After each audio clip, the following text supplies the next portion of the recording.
Hi, welcome back to my channel. Today I'm going to be talking about books that you should read while in quarantine. As I'm sure a lot of you are experiencing at the moment, the world has gone a little bit nutso, gone a little crazy. A lot of people are isolating or in quarantine either because they're sick or they can afford to stay home. I am currently in the position of someone who can afford to stay home at the moment. All of my classes were canceled. I don't have to go to school. It's all done online. I currently also don't work. Hopefully most of you are safe and healthy. Hopefully you are also able to isolate if you have to or quarantine if you have to. I hope only the best for you guys. Please be careful. Wash your hands. Do all that shit that they tell you to do. Keep your distance from other people. I figured you guys were also stuck at home and not knowing what to do, wanting to distract yourselves from the craziness and terror that's being spread amongst the world at the moment. So I figured I'm fucking quarantined. I ain't got nowhere to go. I ain't got nothing to do. You might be quarantined. You might not have anywhere to go and nothing to do. Let's talk about fucking books to read, dude. Let's talk about things like to keep your mind off of the end of the world. I've chosen a few, and by a few I mean a lot of books that are a little creepy for you to read during this also creepy time. So I hope that it helps you. Get your pillow, get comfortable, and let's talk about some books. Let's start with a quick and easy and cute book, shall we? Let's start with Only Ever Yours by Louise O'Neill. This is a YA dystopian thriller novel. It's basically set in the future where women and girls can't be born naturally anymore. They have to clone old supermodels or use the DNA of old supermodels to create new women. And so what they do with these women and girls is they put them in these like institutions where they train them their entire lives to become one of three things: a whore, a wife, or like one of the teachers at this school. They basically indoctrinate them to believe that fat people are obsolete, women are meant to be in servitude to men, and that women are basically vapid, useless beings that are only meant to be around for the male gaze, essentially. It's a terrifying, creepy read. It's kind of like the teenage version of Handmaid's Tale, but if it went like almost like a step further, like it's even more kind of creepy than The Handmaid's Tale. It's so good, and Louise O'Neill does YA feminist fiction like no other bitch out here. Like, this girl gets it. She knows what she's writing about, and it's so good.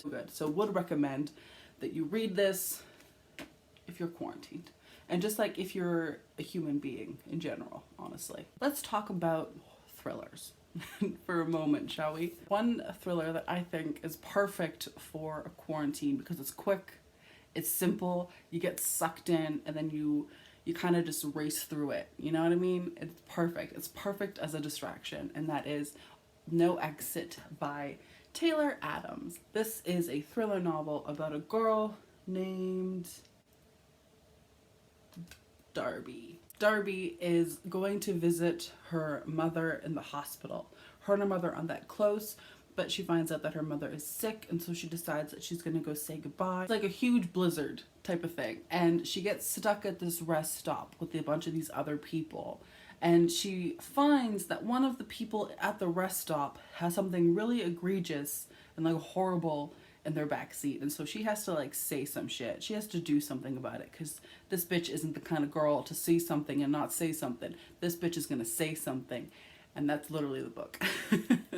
This is perfect if you need a non-committal read. Do you know what I mean? Like, if you want something where you can pick up, you don't have to think that hard about it.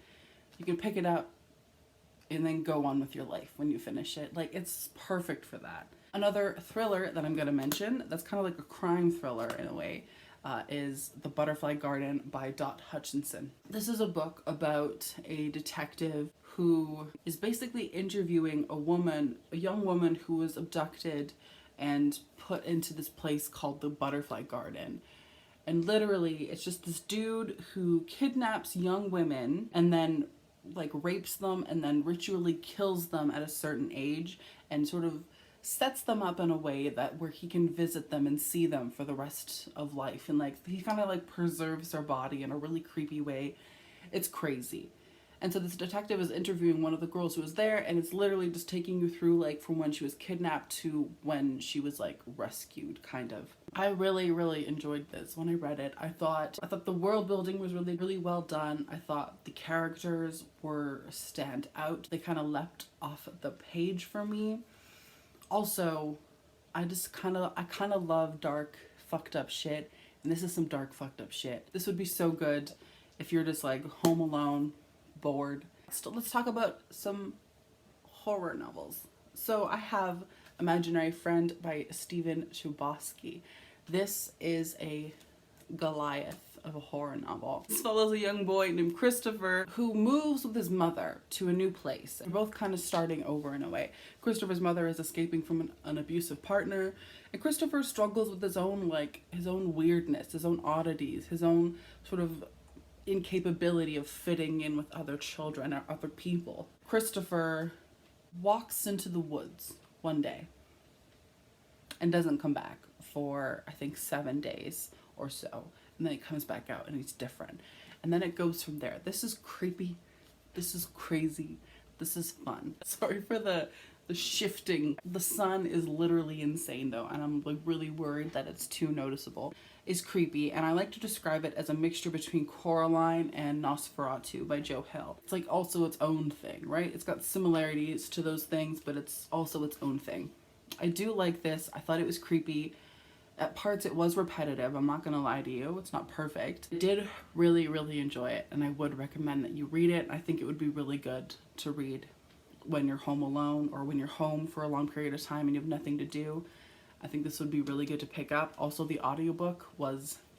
What kind of recommendation video would I be doing if I didn't mention Michael McDowell? So this is The Amulet by Michael McDowell. And maybe you don't know, maybe you're new. Hello, hi, welcome. Don't forget to subscribe. We love creepy shit here.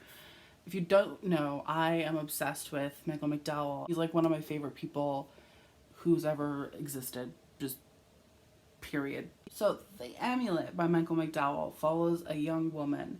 She's married to this dude and he's kind of a fucking idiot. Like, I'm not gonna lie to you, he's kind of stupid. And then his mom is like totally evil. Basically, the mother-in-law comes into contact with this like piece of jewelry called the amulet that when somebody puts it on and wears it, they like turn into sort of like rageful psychopathic killers. It's very crazy, and this woman has to basically stop the amulet from spreading so far and wide because it's just fucking rampaging all over her little town. My synopsis does not give this justice whatsoever. This is creepy, it's gory, it's scary. I love it so much. And Michael McDowell does family dynamic so well. He does creepy older southern women so well. I love it so much. It's literally, it's kind of like a 80s horror movie but in a novel. It's campy and cheesy, but it's so good. Again, what kind of video would this be if I didn't mention to you Devil Crept In by Anya Alborn? This is my favorite book of hers, and this woman does horror so well. Like, if you haven't read any of her work, this follows a young boy named Stevie, and Stevie's best friend and cousin Jude goes missing one day, and Stevie is fully convinced that his cousin Jude was kidnapped by a monster that lives in the woods. This is one of the creepiest books I've ever read in my entire life. Like, no lie, dude. It's not only just like the fact that the monster in this book is horrifying, but also just like the fact that Anya Alborn does children so well. She writes kids like she is one, which doesn't make any sense. But she writes children really well, like, and she does it so creepily as well. Because sometimes some authors they'll just completely miss the mark. They make their kids seem too old or too young, right? But Anya Alborn just gets it. And she knows how to make them creepy too without making it too, like, cliche or too kind of like, yeah, okay, whatever. It's a fucking possessed child. Who gives a flying fuck? No, Anya Alborn gets it. If you haven't read it, dude, you have to read it. You have to. You have to. This is the kind of book that's perfect for like a lazy day when you've got nothing to do and you just sit there and you just fucking just bleed out of your eyes because of how good it is. You know, just like super happy, chill, fun things, like bleeding out of your eyes. On to the next books. I only have about 4 left, and I'm gonna talk about The Devil of Nanking. Nanking? Next. This is about a young woman named Gray. Gray moves to Japan in hopes that she will find this man who has this videotape of this thing that she heard about. This is the synopsis for this book is fucking weird. Like, it makes no sense and it doesn't seem interesting, but trust me when I say it's insanely interesting and super thrilling. Anyway, so she finds this man, and this man apparently knows of and has the copy of a videotape, like, and she needs to see this tape. She needs to see this footage. Don't know why. She's just obsessed with it. She's just this weirdo who wants to see some fucked up shit. So she has to stay in Japan to convince this gentleman to show her this tape. And there are people who don't want other people to see this videotape. It's crazy. It's creepy and it's crazy. It goes between that present timeline to the massacre of Nanking, I think like 100 years or so before it. This is actually scary. Like, actually.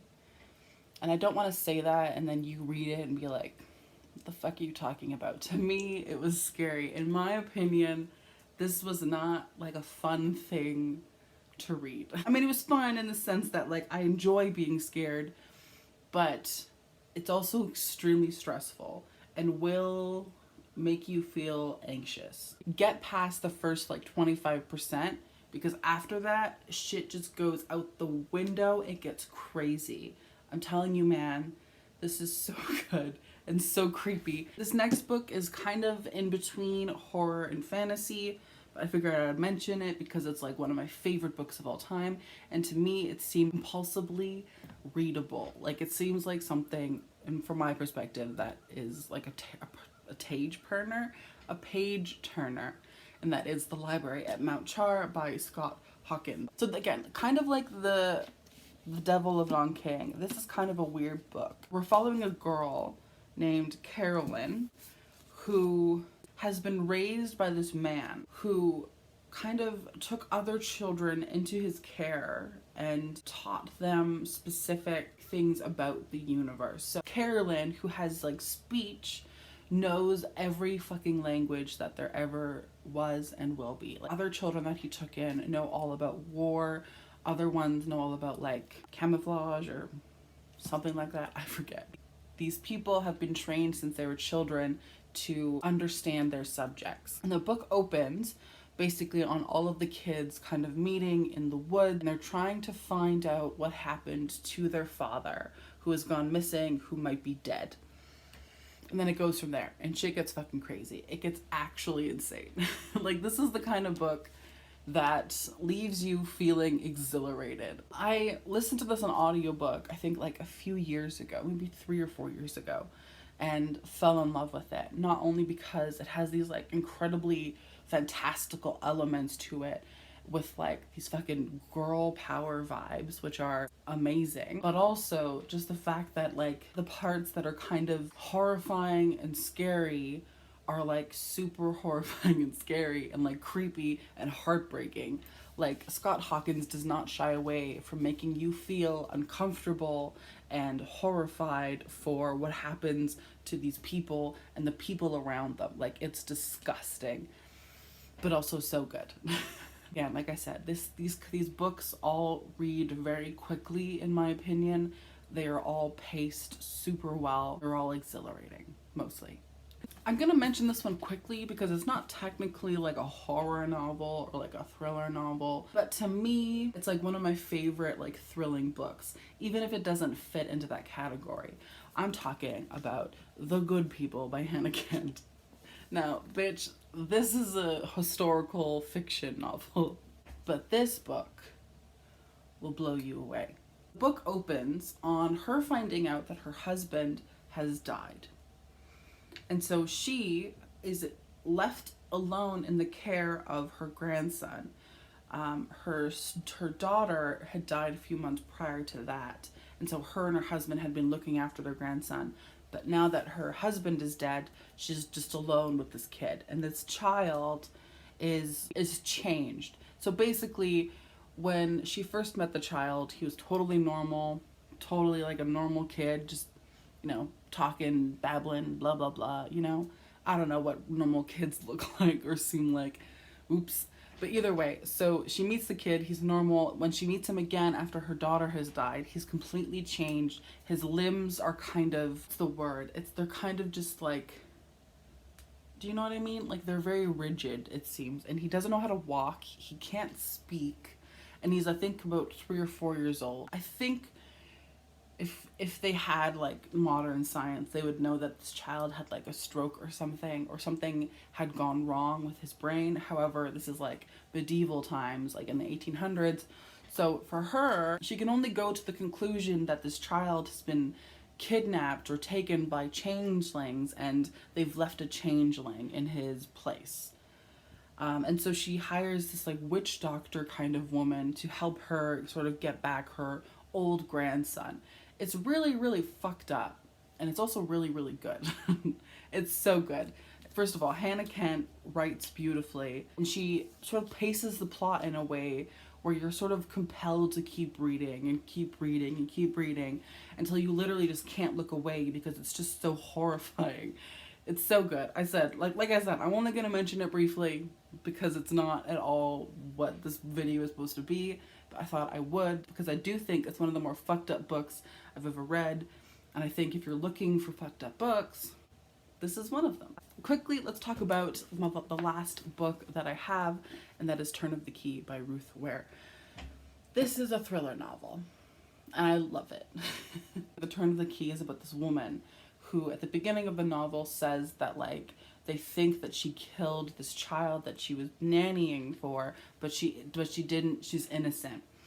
And then we're going back into the past of basically her applying for this job and getting it, and her kind of experience in this very technological house where everything is like a smart thing, you know, like there's music can be played by the press of a button, and you know, everything's all voice activated and stuff. And it kind of goes from there. And I loved this. I read this, I think, in like 2 days. It's just so easy to read and so easy to get caught up in. It's literally a page turner. Like there's no other explanation for it. It's creepy. You learn to hate and love the children in her care. It's just wonderful. It's just really, really good. I can't even describe to you what makes this so good. My brain is literally fried. It's dead. All I'm saying is that you should read this because it's just fun. Like, what else do you want? Like, it's just fun. You know, dead kids. Fun. Thank you guys so much for watching. I hope you enjoyed this video. I hope you're all doing really, really well and you're being safe and you're keeping entertained, and yeah, you're all very healthy, I hope. Let me know down below if you've read any of these books, what you plan on reading in your quarantine. Don't forget again to hit subscribe because we talk about creepy shit here, we talk about scary shit here, we talk about horror here. Yeah, be safe, be kind to yourselves, take care of yourselves, please. Remember bitch, social distancing, wash your hands. Okay. Have a good one, guys. See you. Bye.